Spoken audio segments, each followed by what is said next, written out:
Police को उसकी location के बारे में पक्की जानकारी मिल गई। कराची के पास एक इलाके में उसे घेर लिया गया। रात का समय था।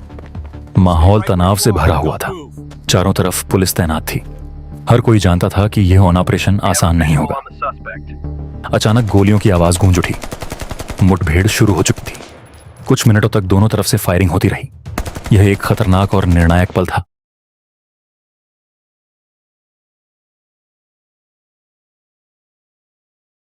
कराची एक ऐसा शहर जो दिन में रोशनी और रफ्तार से भरा रहता है, लेकिन रात होते ही इसकी कुछ गलियां डर और खामोशी में डूब जाती हैं। इन्हीं अंधेरी गलियों में कभी एक नाम गूंजता था, रहमान डकैत। ये नाम सिर्फ एक इंसान का नहीं, बल्कि एक पूरे दौर का प्रतीक बन चुका था। रहमान डकैत का असली नाम अब्दुल रहमान था और वो कराची के लियारी इलाके का रहने वाला था। लियारी जो लंबे समय से गरीबी, गैंग वॉर और अपराध के लिए जाना जाता रहा है, वहीं उसकी जिंदगी की शुरुआत हुई।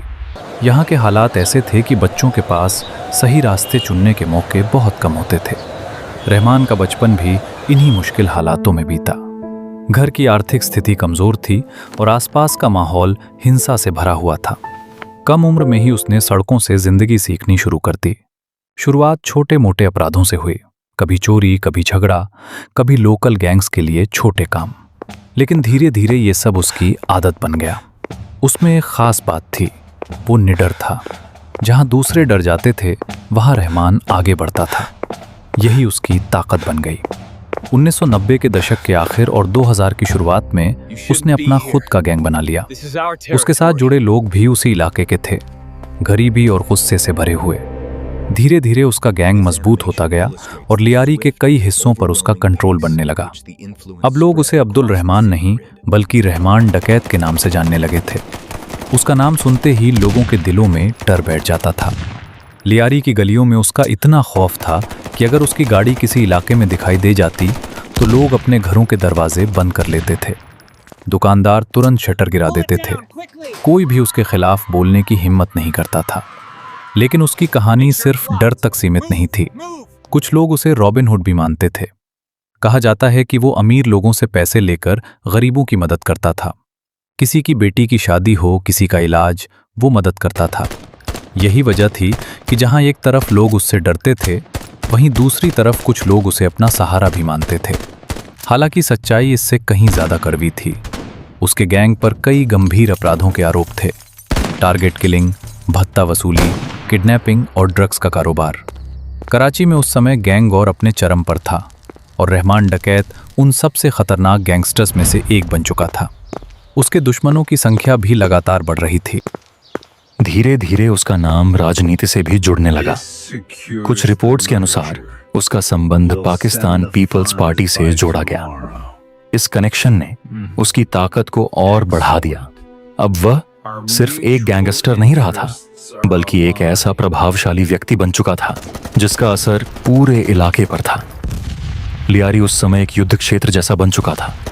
हर दिन गोलियों की आवाजें सुनाई देती थीं। लोग अपने बच्चों को बाहर भेजने से डरते थे। स्कूल बंद रहते थे और जिंदगी जैसे ठहर गई थी। इस पूरे माहौल में रहमान डकैत एक ऐसी छाया बन गया था जो हर जगह मौजूद थी। लेकिन जितनी तेजी से उसकी ताकत बढ़ी, उतनी ही तेजी से उसका अंत भी करीब आता गया। पुलिस और कानून व्यवस्था के लिए वह एक बड़ा सिरदर्द बन चुका था।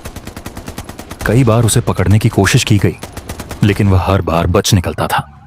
उसका नेटवर्क बहुत मजबूत था और उसे पहले ही खबर मिल जाती थी। फिर आया साल 2009। पुलिस को उसकी लोकेशन के बारे में पक्की जानकारी मिल गई। कराची के पास एक इलाके में उसे घेर लिया गया। रात का समय था। माहौल तनाव से भरा हुआ था। चारों तरफ पुलिस तैनात थी। हर कोई जानता था कि यह ऑपरेशन आसान नहीं होगा।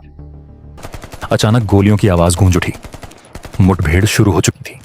कुछ मिनटों तक दोनों तरफ से फायरिंग होती रही। यह एक खतरनाक और निर्णायक पल था। आखिरकार पुलिस ने रहमान डकैत को मार गिराया। उसके साथ उसके कुछ साथी भी मारे गए। उसकी मौत की खबर पूरे कराची में तेजी से फैल गई। एक ऐसा नाम जिसने सालों तक लोगों के दिलों में डर पैदा किया था, अब खत्म हो चुका था।